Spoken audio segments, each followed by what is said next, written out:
Well, with me now is Euronews' very own David McDougall, a specialist on the region. David, great to have you with us. How could things change then in Denmark? Helena, this is a very interesting election for Danes. It really could see a shift in the political landscape. Right now we've got Mette Frederiksen, a social democrat, the leader of a minority government. And as you said, none of the traditional big left-wing or right-wing parties seem to have enough support in this election to form the next government, leaving the way for some of the smaller parties, if they meet that 2% threshold, to get MPs into Parliament, to be a player along the way. Now, one of Mette Frederiksen's big ideas on the campaign trail is to talk about forming a government, a broad government of national unity, to tackle some of those problems that Danes and Europeans are facing as well. Critics of that idea say there's already a lot of consensus politics in Denmark, so formalising it might just be more trouble than it's worth. But opinion polls show that Danes really like the idea of a consensus government working together to solve some of their problems. And that's where these smaller parties come in, because one of them might just be in a position to be a kingmaker and bring the right elements from the left and right to form a more centrist government, which might or might not have Mette Frederiksen still as Prime Minister. All right, so that is the big question. But how did we get here? Walk us through then the reasons for this general election being called. Well, it's a very early, of course. It's 7 months ahead of schedule, and it's a very unique and uniquely Danish backstory to this.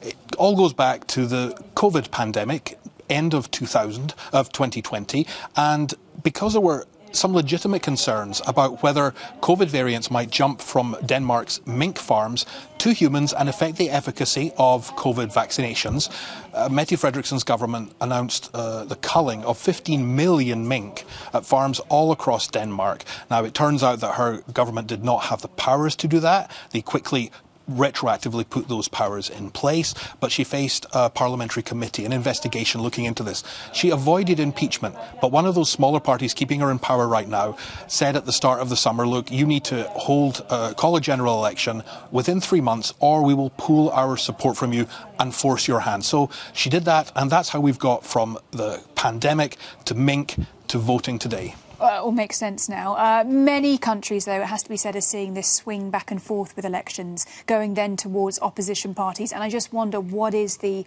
political climate more broadly like in Denmark right now? That's right. We've seen this shift from left to right just in September in Sweden. We're looking at that same shift left to right as a direction of travel in the Finnish election coming up in 5 months from now in the spring.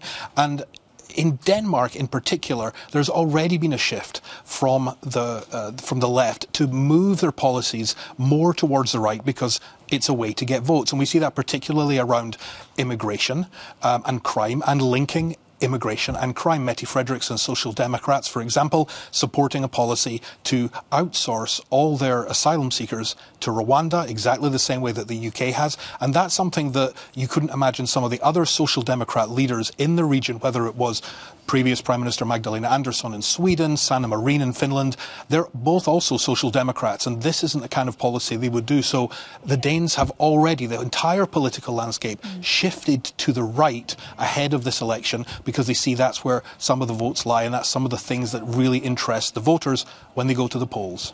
More interesting and really important to keep an eye on all of those policies, and I know you will be doing so. David McDougall, a specialist on the region. Great to have your analysis, David. Thank you.